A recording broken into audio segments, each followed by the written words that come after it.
না, চল বেরো এখান থেকে।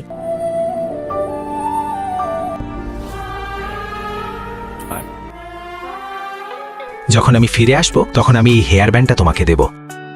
ফিরে অবশ্যই এসো। এইবার আমি ফার্স্ট পজিশন পেয়েছি। যখন ও আমার সাথে ছিল তখন আমি ওকে অনেক উল্টোপাল্টা বলেছি, এখন ওর কথা খুব মনে পড়ে। ওই দেখ জিরাফ, তুই নেই তো আমি ক্লাসে ফার্স্ট ডিভিশন পেয়ে গেছি। আরে বাহ, দারুণ তো অঞ্জলি। আচ্ছা ঠিক আছে অঞ্জলি, আমি পড়তে যাচ্ছি। এখন তো ও বিদেশে গিয়ে অন্য গার্লফ্রেন্ড পেয়ে গেছে হয়তো। তারপর স্কুলের পর আমার ইউনিভার্সিটিতে অ্যাডমিশন হয়ে গেল। ইউনিভার্সিটি শেষ হওয়ার পর আমার একটা কোম্পানিতে চাকরি হয়ে গেল এবং আমি আমার কোম্পানির টপ পজিশনে আছি। কিন্তু আমি লাকিকে এখনো ভুলতে পারিনি। আমি এখনো ওর আসার অপেক্ষা করছি। অঞ্জলি, আমার মনে হয় না কোম্পানিতে আপনার জায়গা অন্য কেউ নিতে পারবে, কিন্তু আমার লাইফে এমন একজন ছিল যে আমার থেকে ফার্স্ট হয়ে যেত। আমার অঞ্জলি,